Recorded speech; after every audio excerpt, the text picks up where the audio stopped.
Hey everyone. In this video, I want to talk about a particular type of question that shows up a lot in physics courses, the comparison style question, where if you have some equation that describes how various physical quantities are related to each other, these questions are formed in the way if you change one of those quantities by a certain factor, by what factor will some other quantity change by? This is best kind of described by examples. So for example, if we have a circle with a given area, what will happen to that area if I triple the radius? And we know that area is equal to pi times the radius squared. Or if we have a pendulum that has a certain length and a certain period, swinging back and forth and takes a certain amount of time, what happens to the period if I increase the length of the pendulum by a certain factor? So again, all these are saying if I change one term by a certain factor, how will that affect something else? By what factor will that other quantity change by? So in these kind of questions, the question will tell you there's some quantity x where you're told what happens to that quantity. And then some other quantity y where you're being asked what factor is that quantity going to change by. So in general, we're looking for the ratio of what is the new y quantity going to be compared to the original one. And there are a bunch of different ways to go through these questions, but I've got a general way that I recommend to most of my students. First step, write down an initial case solving for y. And if no numbers are originally given in the problem, make something up. Basically, make up any numbers that you want for your original state. Anything that's not 0 will do. We're going to see that I generally recommend picking 1 for everything. So we make up numbers in the original case, and then in the new case, solving for the y value in the new case, change those initial quantities that you just made up in such a way that matches what we're told in the question about what's happening to the value of x. So if I'm told to double something, cool. In the new case, double it. If I'm told to cut something into a third, cool. Make it 1/3 the original value. And then the final step is always going to be what is the new value, the new y value, divided by the initial y value. So this setup is going to be our general approach to these kinds of questions, but I think it's best to just go through some examples of these. So let's look at some of the examples from earlier on.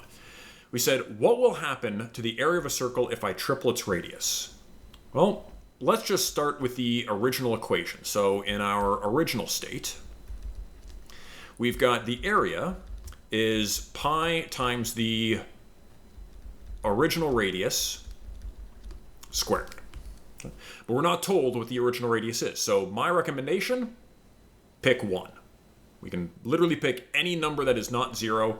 Let's just pick 1. So my original area is going to be pi times 1 squared, which is just equal to pi. Okay. Then we say, well, what's going to go on in the new case? So we want our new area. We still have the same equation, pi times the radius squared, but now we've got pi times our new radius. And if our original radius was 1 and we're tripling the radius of the circle, we should now use 3 for our radius. Okay. And 3 squared is equal to 9, so we've got 9 times pi. And the final step is always going to be what's your new value divided by your original value. So new over original. We're saying our new value is 9 pi for the area. Our original was just 1 times pi.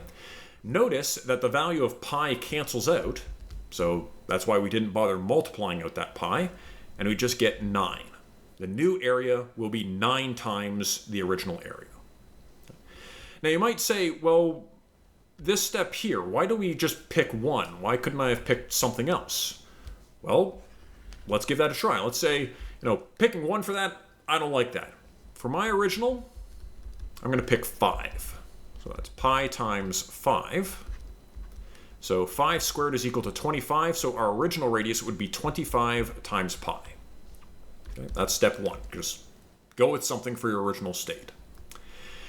And then in the new case, well, we have to triple that radius. So instead of going from 1 to 3, if we start with 5, we need to triple that, so that's going to be 15. We still have to square it. And 15 squared is 225. So we get 225 times pi. And the last step, for new over original, to get that factor change by how many times larger or how many times smaller is this area, the new divided by the original, that's going to be 225 pi divided by 25 pi. Pi's cancel out, and 225 over 25 is just 9. We get the exact same result no matter what values we pick for our starting numbers. So just for ease of simplicity, I would recommend just picking 1s at the start of these questions. But let's look at another example. Let's say we've got this second example of a pendulum has a certain length and a certain period. What happens to the period if I increase the length of the pendulum by a factor of 3.5? And we're told that, well, the equation for the period of a pendulum, so our general equation is period is 2 times pi times the square root of L over G. L would be the length of the pendulum. G would be the gravitational acceleration on whatever planet you're on. For Earth, it's 9.8 meters per second squared. Well, let's go through these same steps. Original case, we're not told the original length of the pendulum. We're not even told what planet we're on. Usually we'd assume the Earth, but we're not told specifically. So let's say for our original, I'm just going to pick 1 for everything. So we've got 2 pi times the square root of 1 for the length and 1 for the value of G. Okay. So square root of 1 over 1 is just 1, so we get 2 pi from this. In the new case, well, we still have 2 pi times the square root of the length divided by G, and we're saying our length should be 3.5 times larger. Okay.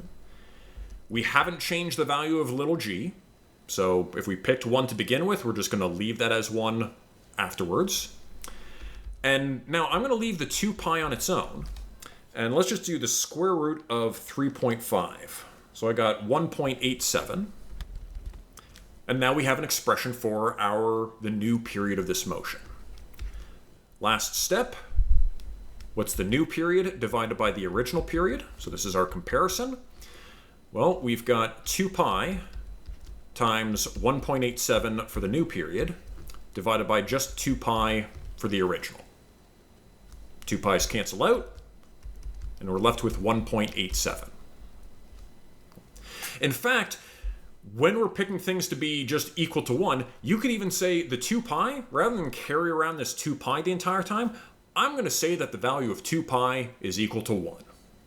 Again, this only works if it's one of these comparison style questions, just figuring out by what factor is in this case, the period changing by.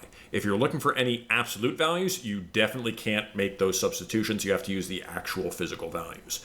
But for these comparison style questions, you can actually get away with that pretty nicely. I'll leave an extra little bit at the end of this video kind of talking about why we can get away with that in some of these cases. Let's look at another example.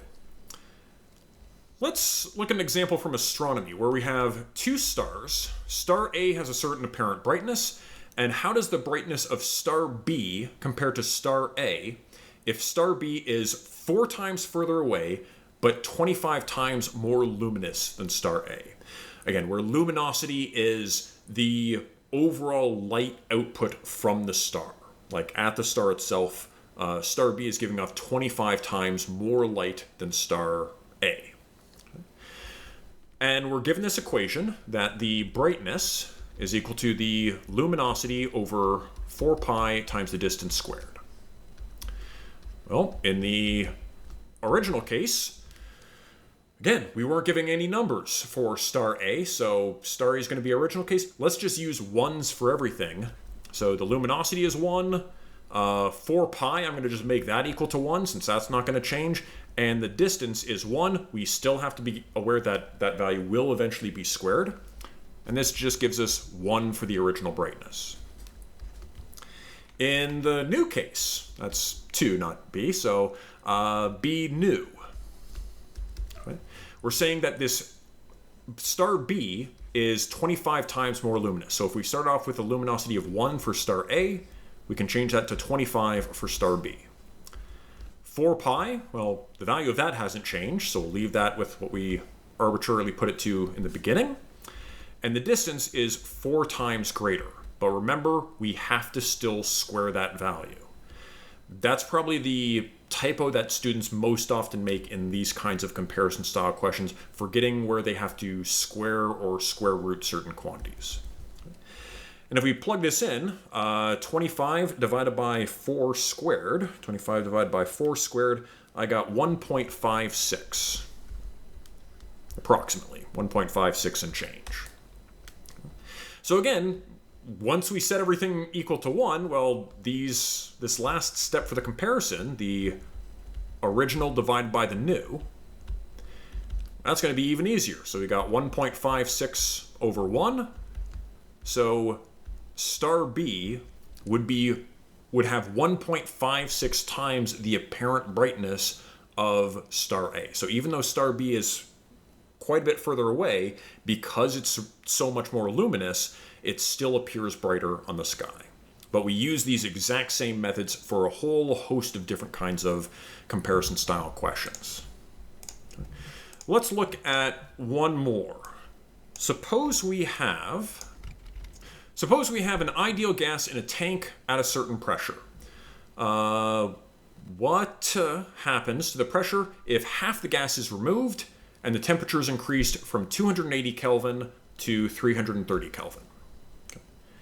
So in our original case, we've got pressure times volume is equal to the number of moles of this gas. This is basically going to be the amount of the gas. We've got the pressure, we've got the volume of the gas, times, this is the ideal gas constant. Again, we're just going to be using ones for everything, so we're going to kind of gloss over some of these details, times the temperature of that gas. So we've got the pressure, we've got the volume, we've got the amount of gas, we've got the ideal gas constant, just a constant value, and we've got the temperature in Kelvin. Okay. So we're asking, what's going to happen to the pressure? So first off, we want to rearrange this and solve for pressure. In this case, we can do that just by dividing by the volume. So we get pressure is N times R times T divided by the volume. Okay. So we always want to make sure we are rearranging our equation to solve for the quantity that we were trying to identify what its change is going to be.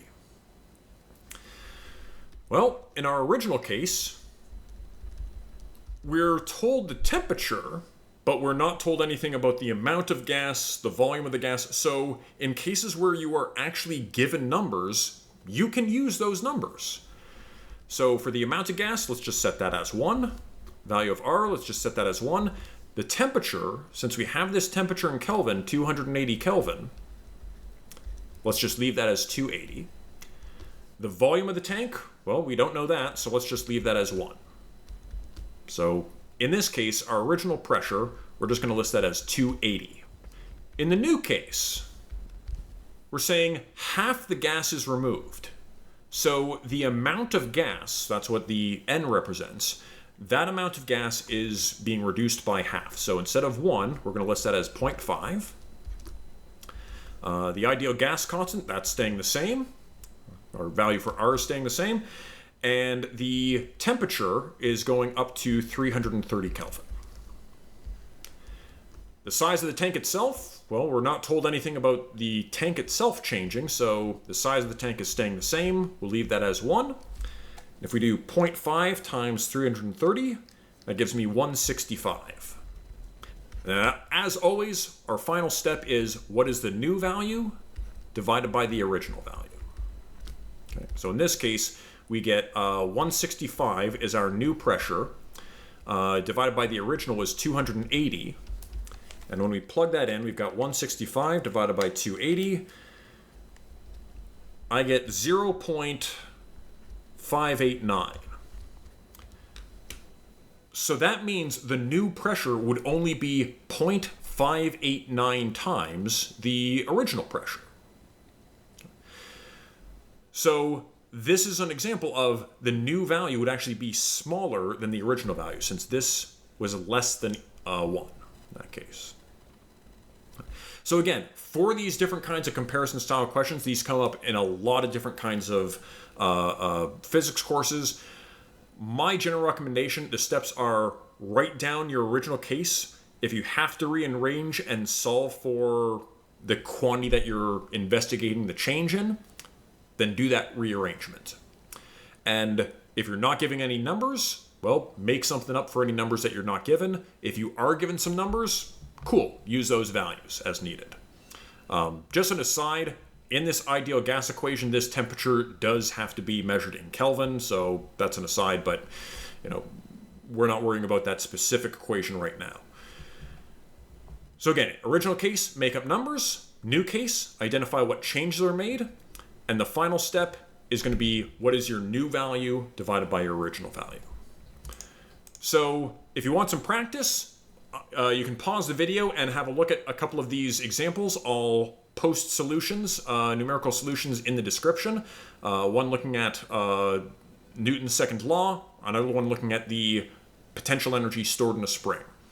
So let me talk just very, very briefly, a little bit more of a rigorous way. If you're not interested, you can skip this kind of part. But let's go back to, let's say, this example with the area, and how when I was just making up numbers, I could get those made up numbers to cancel out very nicely. And let's see a bit more of a mathematically rigorous way of identifying this. Okay. So let's say I'm going to write this as my original area is equal to pi times my original radius squared. And then I have my new area is equal to pi times my new radius squared.